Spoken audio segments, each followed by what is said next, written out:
Le 25 mai dernier, Ferrari devait vivre l'un des plus beaux jours de son histoire moderne.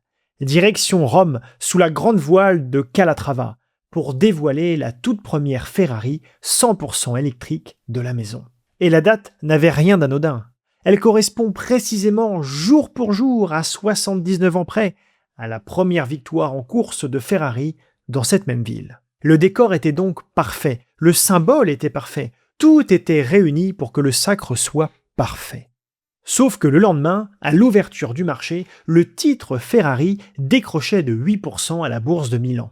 Et dans la foulée, une figure historique de Maranello, l'un de ses anciens présidents, déclarait publiquement qu'on ferait mieux de retirer de la Luce, cette fameuse voiture électrique, le célébrissime blason au cheval cabré. L'opinion la plus commune dans la presse et chez les passionnés était qu'il s'agissait de l'une des Ferrari les plus étranges, pour ne pas dire controversées, jamais produites. Donc on se retrouve avec une situation assez paradoxale. D'un côté, une marque mythique qui sort la voiture la plus ambitieuse de son histoire moderne, et de l'autre, un marché qui sanctionne une icône qu'on critique de l'intérieur et une partie du public qui ne reconnaît tout simplement plus la marque qu'elle aime. Alors forcément, la tentation est de se dire que Ferrari vient de commettre une erreur, que cette voiture, trop loin de l'ADN de la maison, est un faux pas. Toutefois, rappelons que ce jour-là, à Rome, Ferrari n'a annoncé aucun nouveau chiffre. Les résultats du premier trimestre étaient déjà publiés 3 semaines plus tôt, les objectifs de l'année confirmés et le carnet de commandes prolongé jusqu'à la fin 2027. Autrement dit, sur le plan financier, il ne s'est rien passé de nouveau le 25 mai. Et pourtant, le marché a réagi pour le moins violemment. Et c'est précisément ce décalage qui rend le sujet intéressant. Parce que si rien n'a bougé dans les chiffres, alors il faut bien se demander ce que le marché a réellement sanctionné. Une voiture, un design, une émotion, un récit, tout à la fois, ou rien de tout cela. Eh bien, c'est ce que l'on va questionner ensemble. C'est tout l'objet de cette vidéo. On ne va pas chercher à savoir si la Luce est belle ou si elle est ratée. Ça, chacun aura bien sûr son avis, et ce n'est pas vraiment le sujet. Ce qui compte, quand on raisonne en investisseur que nous sommes tous dans cette communauté Synapse, c'est de comprendre ce que cette réaction dit et surtout ce qu'elle ne dit pas de l'entreprise Ferrari. Au-delà du bruit, est-ce que ce que certains perçoivent comme un raté fragilise vraiment Ferrari? Ou est-ce qu'on est plutôt en train de confondre une dissonance de marque, qui elle pour le coup est bien réelle, avec une fissure dans le modèle économique de l'entreprise, qui elle n'existe peut-être tout simplement pas? Alors avant d'aller plus loin, il faut recontextualiser Ferrari, un dossier qu'on suit de très près chez Synapse, puisque nous avons déjà publié il y a quelques mois à peine un dossier complet sur l'entreprise. Et c'était d'ailleurs le deuxième opus d'un dossier que nous avons déjà proposé à notre communauté il y a maintenant plusieurs années.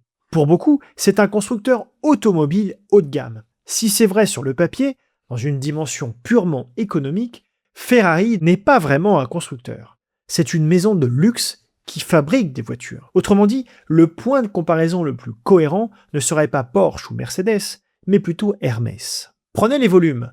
En 2025, Ferrari a livré 13 640 voitures.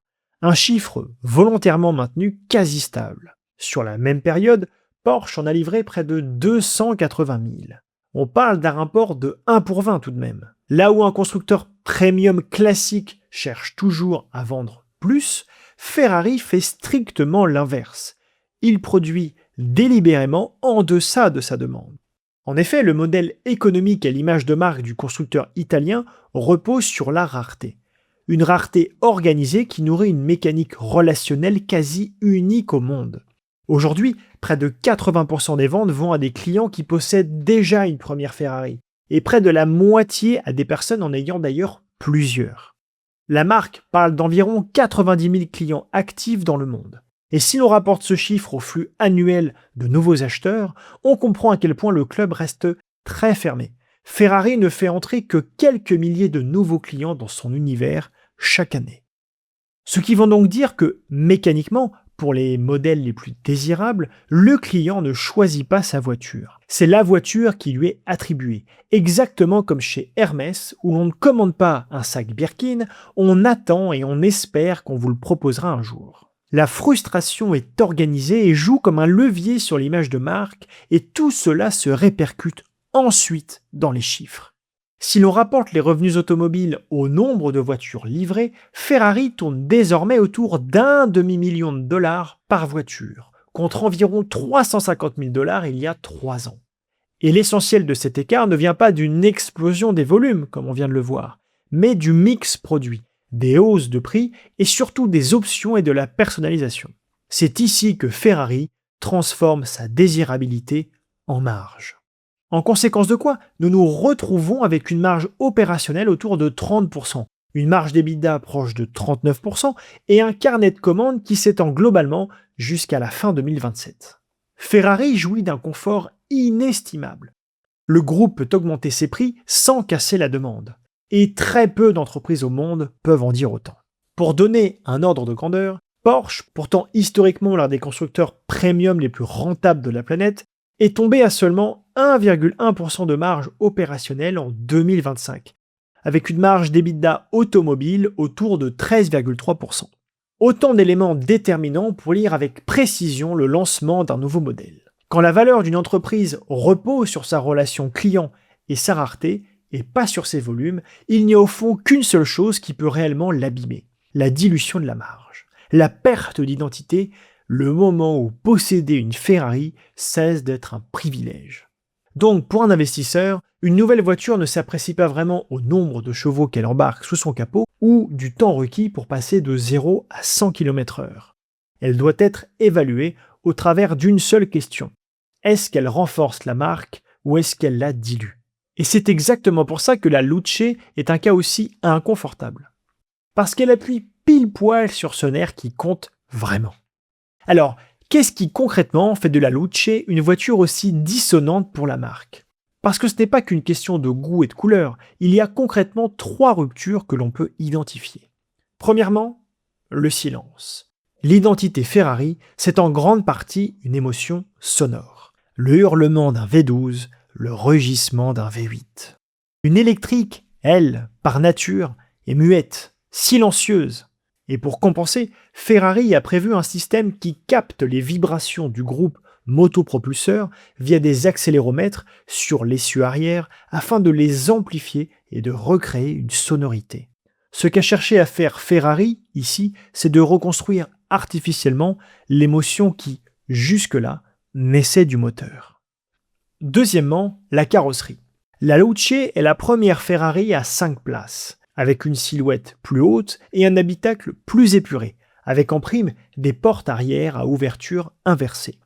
Ce n'est plus la berlinette 2 places qui définit la marque depuis toujours, non, on est plus proche d'une grande routière, voire d'un objet hybride entre la GT et le crossover. Et là, il est nécessaire de s'attarder sur la main qui l'a dessinée. La voiture a été conçue en partenariat avec Loveform, le studio cofondé par l'ancien patron du design d'Apple, Johnny Ive. Le résultat est une esthétique qui, selon beaucoup, s'apparente davantage à celle d'une Tesla ou d'une Rivian qu'à celle d'une Ferrari classique. Et enfin, troisième rupture, et c'est peut-être le point le plus problématique, le discours de la marque. Ferrari présente la Luce comme un nouveau segment, destiné à attirer des clients qui ne sont pas encore dans la marque.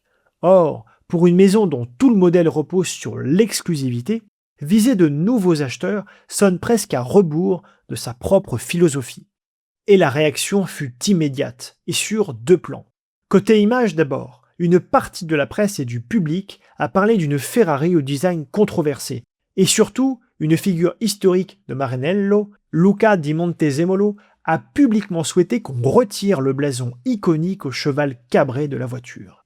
Cela dit, il faut savoir qu'il a rejoint l'an dernier le conseil d'administration de McLaren, un concurrent direct, ce qui invite tout de même à relativiser la portée du propos. Mais il n'est pas le seul à ne pas avoir fait mystère de sa déception. Le ministre italien des Transports lui-même a critiqué le modèle. Et sur les réseaux, les internautes n'ont pas manqué de comparer les prix de la Luce et de la Tesla Model S Plaid, dont les performances sont voisines. Il faut en effet débourser 640 000 $ pour la première, contre seulement 112 000 pour la seconde. Ensuite vient le marché. Le lendemain de l'événement, le titre reculait de 5 à 8% selon les places de marché. Le 9 juin, il avait plus que récupéré le terrain perdu, ce qui témoigne d'un débat parmi les investisseurs. Qui a raison entre les alarmistes et les confiants? Afin d'y voir clair, il faut avoir à l'esprit que la question s'articule autour de deux sujets distincts qui pourtant semblent avoir été mélangés. Il y a, d'un côté, un débat esthétique et identitaire. Est-ce que cette voiture est une vraie Ferrari? C'est subjectif, c'est passionnel. Et il y a, de l'autre, une vraie question financière. Est-ce que ce pari électrique et cette stratégie de nouveaux clients justifient encore la valorisation qu'on accorde au titre? Le marché, lui, a réagi aux deux en bloc. Comme si le débat sur le design était une réponse à la question de la valorisation. Sauf que ça n'en est pas vraiment une. La seule chose qui devrait réellement faire bouger une thèse d'investissement, c'est la seconde question, pas la première. Alors séparons-les et regardons ce que cette voiture change vraiment et ce qu'elle ne change pas. Commençons par ce que la Luce ne change pas, parce que c'est de loin le plus important. 3 semaines avant le dévoilement, Ferrari avait publié ses résultats du premier trimestre, et ils étaient plutôt solides. Le bénéfice par action est ressorti au-dessus du consensus, et surtout, la marque a confirmé ses objectifs pour l'année. Environ 7,5 milliards d'euros de revenus, un BPA d'au moins 9,45 euros, et un carnet de commandes qui s'étend jusqu'à la fin 2027. La génération de cash est restée robuste, et avec un taux de conversion supérieur à 90%. Autrement dit, plus de 90% de l'EBITDA se transforme en cash réellement disponible. Autrement dit, plus de 90% de l'EBITDA se transforme en cash réellement disponible. Alors oui, les volumes ont un peu reculé sur le trimestre. Mais attention, cette baisse est volontaire, liée à la transition entre deux générations de modèles. Ce n'est pas une faiblesse de la demande, c'est du pilotage. La fameuse logique, la valeur avant le volume. Deuxième chose qu'il faut bien comprendre, la Luce n'est pas l'avenir de la Ferrari. Loin de là. L'électrique ne pèsera qu'environ 20% de la gamme visée à horizon 2030. Le reste se partageant entre 40% de thermique et 40% d'hybride. Et ces 20%, c'est déjà une révision à la baisse par rapport à l'objectif de 40% d'électrique que la marque s'était fixé en 2022. Donc Ferrari n'abandonne pas le moteur thermique. La Luce est un segment nouveau, à faible volume, dans une zone de prix parfaitement cohérente avec l'univers Ferrari et qui n'a pas vocation à servir de modèle pour le reste de la gamme. Dit autrement, on ajoute, on ne remplace pas. Et le cœur du business model, la rareté, les 80% de clients fidèles, le pricing power, la personnalisation qui pèse déjà près de 20% du chiffre d'affaires, rien de tout ça n'est remis en question avec la sortie d'un nouveau véhicule. Maintenant, la question que l'on peut vraisemblablement se poser, c'est de savoir s'il existe vraiment un marché pour une électrique d'ultra-luxe. Et c'est là tout le défi. D'un côté, Ferrari affirme déjà recevoir de l'intérêt aussi bien de clients existants que de nouveaux clients. De l'autre, le marché de l'ultra-luxe électrique reste loin d'être évident. Parce que là-dessus, Ferrari avance clairement à contre-courant du marché. Lamborghini a tout simplement annulé sa première électrique intégrale. Et Porsche a nettement revu ses ambitions électriques à la baisse, face à une clientèle haut de gamme encore réticente. Le pari des nouveaux clients peut donc faire un flop, ou bien ouvrir un vrai segment additionnel, qui, s'il est mal géré, grignotera tout de même l'exclusivité qui fait justement toute la valeur de la marque. Ensuite vient la valeur résiduelle, une voiture au moteur initialement silencieux, une voiture clivante à l'esthétique tech, c'est précisément le genre de modèle dont la tenue sur le marché de l'occasion reste difficile à anticiper. Et ça, on ne le saura vraiment qu'après les premières livraisons. Si l'on prend du recul, au vu de tout ce que l'on vient de voir, la chute du titre après l'annonce, pour l'essentiel, ne vient pas d'une dégradation de l'entreprise. C'est un ajustement du sentiment, une réévaluation du risque narratif. Les fluctuations du cours de bourse le démontrent, le marché s'est emballé, puis a été déçu, revenant à son point de départ pour finalement rebondir de nouveau. Certains, dont Barclays, ayant jugé que le sell-off autour de la Luce était exagéré. L'impression qui ressort donc de tout cela est, a priori, à tort ou à raison, beaucoup de bruit pour rien. Et c'est exactement ce réflexe-là, séparer le bruit des chiffres qui comptent, qu'on cherche à vous transmettre chez Synapse. Si cette façon de regarder le marché vous parle, inscrivez-vous à notre newsletter 100% gratuite pour recevoir nos analyses de marché. L'objectif n'est pas de vous donner des tuyaux, mais de vous aider à lire les marchés comme quelqu'un qui sait ce qu'il regarde. Repérer ce qui est déjà dans les cours, distinguer une vraie rupture de l'émotion de marché et décrypter une valorisation avant d'agir. C'est toute la démarche de la vidéo. Ne pas réagir au bruit médiatique autour d'une voiture, mais regarder objectivement ce que ça change ou pas pour l'entreprise. Retrouvez le lien en haut à droite de la vidéo ou sous la vidéo en description. Ceci étant dit, revenons à notre sujet. Pour aller plus loin, on peut faire un détour dans le passé de la maison Ferrari, car ce n'est pas la première fois que la marque prend ce genre de risque. En 2021, Ferrari lance la 296 GTB, sa première voiture de route à porter un V6 sous le badge Ferrari. Pour une marque construite sur le mythe du V6 et du V12, mettre un V6 et un hybride rechargeable par-dessus s'était vécu comme une trahison pour les puristes de la marque. Et ensuite, la 296 est devenue l'une des Ferrari les plus vendues, plus de 3100 unités sur les 8 premiers mois de 2024, et la pierre angulaire de la stratégie hybride de la marque. Et elle a aussi confirmé le rôle central de l'hybride dans la stratégie Ferrari, au point que la marque a lancé des programmes spécifiques pour préserver la performance et la valeur de revente de ces modèles hybrides. Ce n'est évidemment pas propre à Ferrari, on a vu le même schéma ailleurs. Quand Ford a collé le nom de Mustang sur un SUV électrique, les puristes ont hurlé. Et pourtant, ça n'a pas tué la marque. Bref, tout ça pour dire qu'un tollé identitaire au lancement d'un modèle rompant partiellement avec la tradition, ce n'est pas la même chose qu'un échec commercial. Pour autant, il est vrai que le parallèle n'est pas parfait. La 296, c'était encore un moteur qui hurle dans une berlinette 2 places. Elle gardait la silhouette et elle gardait le son d'un vrai moteur. La Luce, elle, enlève les trois d'un coup, le moteur, le son et la carrosserie 2 places. Il est donc clair que l'écart avec les standards historiques de la marque est beaucoup plus grand. Mais plus fondamentalement, même dans le cas où la Luce décevrait, le risque est borné. On parle, comme on l'a dit, d'un maximum de 20% de la gamme visée en 2030. Le moteur électrique de Ferrari, aujourd'hui et de demain, ne passe donc pas par cette voiture. Donc oui, il existe un risque, mais il est largement contenu. Alors, si on rassemble toutes les pièces, qu'est-ce qu'il faut en retenir concrètement quand on raisonne en investisseur? Nous pouvons segmenter ça en 3 parties. Premièrement, ce qui valorise le cours de bourse. Le titre a déjà perdu de l'ordre de 30% sur 12 mois. Le scepticisme sur l'électrique et les objectifs 2030 jugés trop prudents, eux, avaient déjà frappé dès octobre. Lors du Capital Markets Day, l'action avait chuté de 15%. Ajoutez à cela le ralentissement du luxe dans son ensemble, la pression des droits de douane et des ventes molles en Chine. Autrement dit, une grande partie des mauvaises nouvelles est déjà intégrée dans le prix de l'action. Deuxièmement, ce qui reste de l'ordre de la question ouverte, est-ce qu'une électrique d'ultra luxe trouvera son marché? Est-ce que la stratégie des nouveaux clients renforce ou dilue l'exclusivité? Quelle sera la valeur résiduelle de la Luce? Ce sont de vrais inconnus qui, pour le coup, restent surveillés. Et enfin, ce que le marché est peut-être en train de sous-estimer.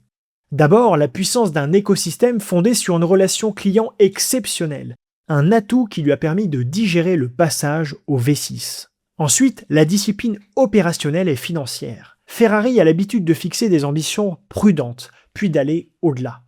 Tous ses objectifs 2024 ont par exemple été dépassés. Et enfin, un modèle économique qui, jusqu'à présent, n'a pas eu besoin de croître en volume pour créer de la valeur.